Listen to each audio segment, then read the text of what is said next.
बोलिए बाबा त्रिलोकीनाथ की जय, शंकर भगवान की जय। आज की कथा में एक बार फिर से आपका स्वागत है। बाबा त्रिलोकीनाथ की कथाएं तो अनंत हैं, सच्ची घटना पर आधारित ये सभी कथाएं हैं। अगली कथा हम सुनाने जा रहे हैं एक गरीब ब्राह्मण कुमार की। तो प्रेम से बोलिए बाबा त्रिलोकीनाथ की जय। हाथ जोड़कर, कान खोलकर और आंख बंद करके बाबा त्रिलोकीनाथ के कथा का श्रवण करें और इससे लाभ उठावें। 19वीं शताब्दी के मध्य में एक छोटे से गांव में एक गरीब ब्राह्मण रहा करते थे, जिनके 3 पुत्र और 2 पुत्रियां थी। उनके माता पिता शतायु थे। शतायु मतलब समझ रहे हैं, 100 वर्षों तक पूर्ण रूप से जिंदा रहने वाले। वे प्रारंभ से गरीब नहीं थे, लेकिन समय के तकाजों के साथ साथ परिस्थितियां बदलती गई और बाद में कई कारणों से उन्हें गरीबी का सामना करना पड़ा। और इसी कारण गरीब ब्राह्मण अपने 3 पुत्र और 2 पुत्रियों एवं पत्नी के साथ घर से अलग कर दिए गए। वह गरीब ब्राह्मण बाबा त्रिलोकीनाथ का भक्त था।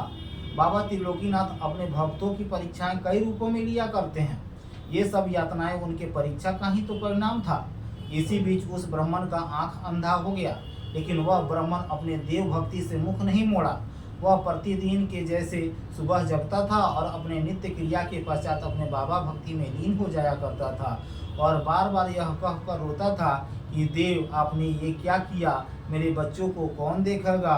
कौन उन्हें खाने के लिए देगा? हे बाबा त्रिलोकीनाथ, आप उपकार करें, उपकार करें। एक दिन वह भगवान का भजन करते करते भूखे पेट वहीं पर सो गया और कुछ देर बाद स्वप्न में देखता है कि बाबा त्रिलोकीनाथ प्रत्यक्ष रूप से उसके सामने खड़े हैं तथा वरदान मांगने के लिए उसे प्रेरित कर रहे हैं। वह ब्राह्मण कुमार बोला, भगवान, मुझे क्या चाहिए? बस मेरी आंखें ठीक कर दो, अन्यथा मेरे बच्चों को कौन देखेगा?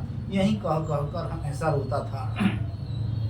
भगवान बोले, वत्स, तुम्हें कुछ नहीं हुआ है, आंखें खोलो। जब ब्राह्मण ने आंखें खोली तो उसे सब कुछ दिखाई दे रहा था और वहीं पर एक कोने में बाबा त्रिलोकीनाथ जी खड़े थे। वह उठकर बाबा के पैर पकड़ लिया और बोला, आप धन्य हैं प्रभु, आप धन्य हैं। भगवान बोले, वत्स, मैं तुम पर हार्दिक प्रसन्न हूँ, तू वर मांग। वह ब्राह्मण कुमार बोला, देव, मुझे कुछ नहीं चाहिए, बस आपकी छाया मुझ पर बनी रहे। बाबा एवं अस्तु कहकर अंतर ध्यान हो गए। तब से उस ब्राह्मण की स्थितियां सुधरती गई और वे पति पत्नी अपने बच्चों के साथ खुशहाल जीवन जीने लगे। गरीब ब्राह्मण की प्रगति दिन दूनी और रात चौगुनी होने लगी।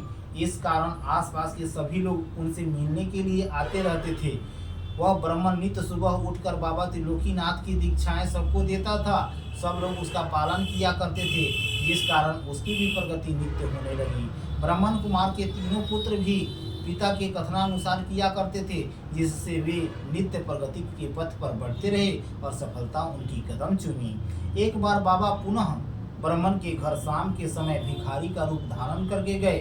बाबा वहां गेट के सामने बैठे उस ब्राह्मण की पत्नी को बोले, अरे बाबू, मुझे खाने के लिए दो।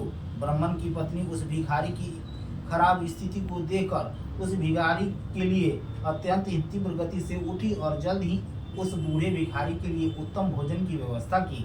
इस पर वह भिखारी अर्थात बाबा त्रिलोकीनाथ अत्यंत प्रसन्न हुए और बोले, अरे बेटी, जाओ, तुम्हें कुछ की कमी नहीं होगी। देखो, तुम सब बाबा त्रिलोकीनाथ की कृपा के फलस्वरूप ही धन्य धान्य से परिपूर्ण हुए हो।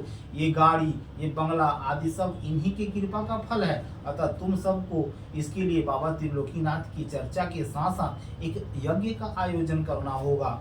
तब ब्राह्मण की पत्नी बोली, पर महात्मा जी, यह यज्ञ होगा कैसे? इसके बाद महात्मा जी बोले, पुत्री, चींटियों को चीनी खिलाना एक बड़े यज्ञ के बराबर होता है। जाओ, एक मुट्ठी चीनी लेकर आओ और अपने दरवाजे के सामने छिड़क दो। इससे 1 लाख से भी अधिक चींटियां आकर उसे खाएंगी, जो आपको एक यज्ञ कराने का फल देगा। इन सभी बातों को सुनकर ज्यों ही वह ब्राह्मणी घर में प्रवेश की, वैसे ही वह बाबा त्रिलोकीनाथ वहां से लुप्त हो गए। वह बाबा त्रिलोकीनाथ वहां से चले गए। वह पुनः बाहर आकर उस महात्मा की खोज करनी शुरू की, लेकिन बाबा नहीं मिले। पति के आने पर ब्राह्मणी ने उन सभी बातों को कह सुनाया। पति इन सभी बातों को सुनकर हार्दिक प्रसन्न हुए और बड़े ही कुशल मन से उस महात्मा के कहे गए वचनों का पालन किया। रात में सोने पर उस पति और पत्नी के साथ साथ उनके तीनों पुत्रों ने स्वप्न में देखा कि बाबा त्रिलोकीनाथ जी उसके घर आए हैं और उन सबों को भिन्न भिन्न प्रकार की दीक्षाएं देते हुए कहते हैं कि आप सब कुशल मन से बाबा त्रिलोकीनाथ की चर्चाएं करते रहें तथा हंसते हुए कहते हैं कि आप सब ऐसे ही प्रसन्न और मन से जीवन व्यतीत करते रहें एवं प्रगति के पथ पर आगे बढ़ते रहें। जो व्यक्ति इनकी चर्चाएं करेगा अथवा कराएगा अथवा इनके चर्चा में भाग लेगा उन पर बाबा त्रिलोकीनाथ की कृपा सदा बनी रहेगी तथा उसकी सर्व मनोकामना अवश्य पूर्ण होगी।